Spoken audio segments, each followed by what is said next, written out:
నమస్తే కడప వార్త. అఖిలాండ కోటి బ్రహ్మాండ నాయకుడు ఆది మధ్యాంతరహితుడు తొలి కడప దేవుని కడప శ్రీ వెంకటేశ్వర స్వామి ఆలయంలో మనం ఉన్నాం. ఈ ఆలయానికి సంబంధించినటువంటి ఒక ప్రత్యేక కథనం ఉంది. కృపాచార్యుడే ఇక్కడికి వచ్చి వెంకటేశ్వర స్వామి వారిని ప్రతిష్ఠించినట్లు చరిత్ర మనకు తెలియజేస్తుంది. అలాంటి పవిత్రమైనటువంటి వెంకటేశ్వర స్వామి తొలి గడప అయినటువంటి దేవుని కడపలో ఉన్నాం. ఇక్కడ 28వ తేదీ నుంచి బ్రహ్మోత్సవాలు ప్రారంభమవుతున్నాయి. ఈ బ్రహ్మోత్సవాల గురించి స్వామి యొక్క పవిత్రత మరియు ప్రాముఖ్యత గురించి మనకు తెలియజేయడానికి ఆలయ ప్రధాన అర్చకులు కృష్ణమోహన్ గారు మరియు త్రివిక్రమ గారు మనతో ఉన్నారు.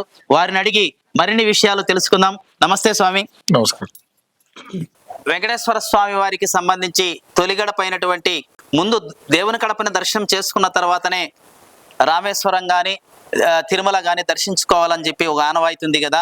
చరిత్ర గురించి ఒకసారి మా కడప వార్త ప్రేక్షకులకు తెలియజేయండి స్వామి. తిరుమల తొలి గడప దేవుని గడప శ్రీ లక్ష్మీ వెంకటేశ్వర స్వామి దేవస్థానం టిటిడి స్వామివారి వార్షిక బ్రహ్మోత్సవాలు. స్వామివారి కథ ఏమంటే, పూర్వం తిరుమలకు వెళ్లే భక్తులంతా ఇక్కడికి వచ్చి ఇక్కడ స్వామివారి వెనుక భాగంలో ఆంజనేయ స్వామి వారు ఉంటారు. పూర్వం తిరుమలకు వెళ్లే భక్తులంతా ఇక్కడికి వచ్చి ఈ ఆంజనేయ స్వామిని దర్శనం చేసుకుని తిరుమలకి వెళ్లేది ఆనవాయితీ. అదేవిధంగా కృపాచార్య అని ఒక భక్తుడు తిరుమలకి వెళ్ళాలని సంకల్పంతో ఇక్కడికి వచ్చి ఇక్కడి నుంచి ఆయన తిరుమలకి వెళ్ళలేకపోతారు. ఆయన ఇక్కడే ఉండి వెంకటేశ్వర స్వామి కోసమని తపస్సు చేస్తే ఆయన తపస్సుకు మించి స్వామి ఇక్కడ దర్శనం ఇచ్చినారు. ఇక్కడ స్వామివారి ప్రతిష్ట చేశారు. తిరుమలకి వెళ్ళలేని భక్తులు వచ్చి ఇక్కడ దర్శనం చేసుకుంటే తిరుమల పోయి వచ్చినంత ఫలితం వచ్చే విధంగా వరం ఇవ్వన్నారు. అప్పట్లో ప్రసాదించినారు. ఈ ఊరికి ముందుగా తిరుమలకు తొలి గడప దేవుని గడప అని పేరు. ఎన్ని శతాబ్దాల నుంచి ఇక్కడ మనకి స్వామివారు వెలిసి ఉన్నారు స్వామి? 1000 సంవత్సరాలు అయ్యి ఉంటుంది. 1000 సంవత్సరాలు. మేమే వంశపారంపర అర్చకత్వమే మేము 400 ఏళ్ల నుంచి వంశపారంపర్యమే మేమే అర్చకత్వం నిర్వహిస్తూ దేవాలయం కాపాడుతుంటూ ఇంతవరకు నడుపుకుంటూ వచ్చినాం. దాదాపు 1000 years నుంచి మన యొక్క టెంపుల్ ఏర్పడి అంతకు ముందు నుంచే స్వామివారు కలిసి ఉన్నారు. స్వామివారి యొక్క మహత్యం గురించి ఒకసారి చెప్పండి. ఇక్కడ ప్రతి శ్రవణ నక్షత్రం రోజు కళ్యాణోత్సవం నిర్వహించడం జరుగుతుంది. ఎవరైనా పెళ్లి కాని వాళ్ళు ఉంటే స్వామివారిని కళ్యాణోత్సవం పాల్గొని కళ్యాణోత్సవంలో కంకణ దారం ఇస్తాము. కంకణ దారం ధరిస్తే స్వామివారి త్వరగా పెళ్లి అవుతుందని ప్రతీతి. స్వామి, ఇప్పుడు మనకు బ్రహ్మోత్సవాలు ఎప్పటి నుంచి స్టార్ట్ అవుతున్నాయి? ఈ నెల 28 శ్రీ లక్ష్మీ వెంకటేశ్వర స్వామి దేవస్థానం తిరుమలకు తొలి గడప దేవుని గడప శ్రీ లక్ష్మీ వెంకటేశ్వర స్వామి వారి వార్షిక బ్రహ్మోత్సవాలు 28/1/2025 నుంచి 7/2/2025 వరకు తిరుమల తిరుపతి దేవస్థానం వారి ఆధ్వర్యంలో అత్యంత వైభవంగా నిర్వహించడం జరుగుతున్నది. అందులో భాగంగా 28వ తేదీ ఉదయం దీక్షా తిరుమంజనం, సాయంకాలం అంకురార్పణ మరియు సేనాధిపతి ఉత్సవం, 29వ తేదీ ధ్వజారోహణ మరియు 2వ తేదీ స్వామివారి గరుడోత్సవం, 3వ తేదీ శ్రీదేవి దేవి సమేతంగా శ్రీ లక్ష్మీ వెంకటేశ్వర స్వామి వారి తిరు కళ్యాణ మహోత్సవం, 4వ తేదీ రథసప్తమి సందర్భంగా రథోత్సవం అత్యంత వైభవంగా నిర్వహించడం జరుగుతుంది. 6వ తేదీ రాత్రి ధ్వజారోహణంతో ఈ బ్రహ్మోత్సవాలు ముగుస్తాయి. 7వ తేదీ విశేషంగా పుష్పయాగం నిర్వహించడం జరుగుతుంది. కావున భక్తాదులందరూ స్వామివారిని దర్శించి స్వామివారి కృపా కటాక్షల పాత్రగా కావాలని. స్వామి, ఇప్పుడు ముఖ్యంగా మనకు రథోత్సవానికి ఎన్ని లక్షల మంది జనం హాజరయ్యే అవకాశం ఉంది? మనకు రథోత్సవము ఎక్కడ రథం పైన దర్శనం ఉండదు. స్వామివారికి మన ఇక్కడ మాత్రమే రథసప్తమి రోజు రథోత్సవం పైన భక్తులందరూ స్వామివారిని దగ్గర నుంచి రథంపై సేవించడం జరుగుతుంది. కొన్ని ఇక్కడి నుంచే కాకుండా ఇతర జిల్లాల నుంచి కూడా కొన్ని వేల మంది వస్తారు. వచ్చి స్వామివారిని దర్శించుకొని స్వామివారి తీర్థ ప్రసాదాలు స్వీకరిస్తారు. మనకి మామూలుగా ఈ రథోత్సవం ఎన్ని గంటలకు స్టార్ట్ అవుతుంది? ఎన్ని గంటలు? ఉదయం స్వామివారిని రథంపై వేంచేపు చేస్తాము. పొద్దున ఉదయం 6 గంటల గట్ల మళ్ళా మధ్యాహ్నం వరకు 2 గంటల వరకు స్వామివారి దర్శనమే భక్తులకు దర్శనం రథం పైన జరుగుతూ ఉంటుంది.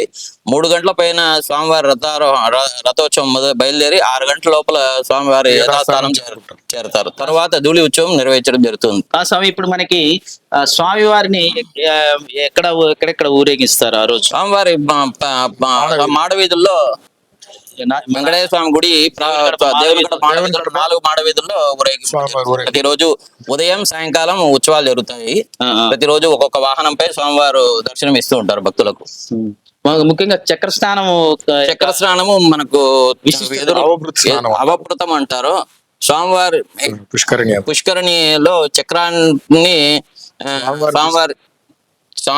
స్వామివారితో పాటు చక్రాన్ని కోనేటి తీర్థంలో అభిషేకించడం వలన దాంతో పాటు మనం కూడా మునిగితే సర్వ పాపాలు పోతాయని ప్రతీతి. ముఖ్యంగా మనకి ఈ బ్రహ్మోత్సవాలకు సంబంధించి ఎన్ని వేల మంది మనకు భక్తులు దర్శించుకునేదానికి అవకాశం ఉంటుంది? మనకు ప్రతిరోజు వేల మంది వస్తారు, కానీ అత్యధికంగా గరుడోత్సవం, కళ్యాణోత్సవం, రథోత్సవమే మనకు అత్యంత ముఖ్యంగా జనాలు వచ్చే దర్శించుకునేది. ఎందుకంటే రథోత్సవం అంటే మనకి ఇక్కడ తిరునాళ్ళని ఇది ఫేమస్. రథోత్సవం ఎక్కడ రథసప్తమికి విశేషమైన రథం, ఇంత పెద్ద రథం లేదు. అదే రథం పైన ఎవరికి భక్తులకి దర్శనం ఉండదు, కల్పించారు. కింద నుంచి దర్శనం చేసుకుని వెళ్తా ఉంటారు, కానీ పైకి ఎక్కి రథం దగ్గర నుంచి స్వామివారిని దర్శించుకోవడం ఎక్కడా లేదు. రథం ఎక్కి దర్శించుకోవడం ఎక్కడా ఉండదు. కాబట్టి ఇక్కడ మనకు అది విశేషం. కాబట్టి అందువలన అధిక సంఖ్యలో భక్తులు పాల్గొని స్వామివారిని దర్శించుకోవడం ఆనవాయితీగా వస్తా ఉంది. ముఖ్యంగా ఈ రాజగోపురము ప్లస్ గోవిందరాజస్వామి రాజగోపురం ఒకే కాలంలో నిర్మించినట్టు చెప్తారు. లోపల ఓబల రాయలని శ్రీకృష్ణదేవరాయలు వాళ్ళ వంశస్థుల స్టాచ్యూస్ కూడా ఉన్నాయి. వాళ్ళ పూర్వీకులు, వాళ్ళ శ్రీకృష్ణదేవరాయలు వాళ్ళ మట్లి రాజులు ఓబుల రాయలు అని వాళ్ళది శాసనాలు ఇవన్నీ ఉన్నాయి గోడలకు. 1400 సంవత్సరంలో శాసనాలు. ఓకే, మామూలుగా ఈ భక్తుల సౌకర్యార్థం ఏమేమి ఈసారి ప్రతి సంవత్సరం కన్నా ఈసారి అత్యంత వైభవంగా నిర్వహించాలని ఈఓ గారు మరియు జేఈఓ గారు ప్రత్యేకమైన శ్రద్ధతో ఇవి జరుపుతున్నారు. అత్యంత వేగంగా ప్రతి సంవత్సరం కంటే ఈసారి ఇంకా దిగ్విజయంగా జరుపుతున్నారు. ప్రతి ఒక్క టౌన్ లో ఉన్న ప్రతి సర్కిల్లో విద్యుత్ దీపాలంకరణలు అయితేమి, మరియు కూడల్లో ఫ్లెక్సీలు, మరియు బ్రాడ్కాస్టింగ్ మైకులు, ఇటు సైడ్ మన కృష్ణా సర్కిల్ ఆర్చి వరకు, ఇక్కడ పాతకరప ఆర్చి వరకు లైటింగ్ అయితేమి, బ్రాడ్కాస్టింగ్ అయితేమి, ప్రత్యేకమైన ఆర్చ్లు, మరియు ప్రతి ఒక్క భక్తునికి ప్రసాదం అందే విధంగా కూడా ప్రసాదాలు తయారు చేసి ప్రతి ఒక్కరికి అందేలా అనే చర్యలు తీసుకున్నారు. అదే విధంగా వచ్చిన భక్తులు నీటి సౌకర్యార్థమే RO ప్లాంట్ కూడా ఏర్పాటు చేసినారు. మళ్ళీ బయట కూడా రథోత్సవం రోజు కూడా అందరికి కొన్ని పాయింట్స్ లో అన్నదానం అయితేమి, నీటి వసతి మరియు మజ్జిగ అన్ని ఏర్పాటు చేయాలని అధికారులకు ఆదేశించడం జరిగింది.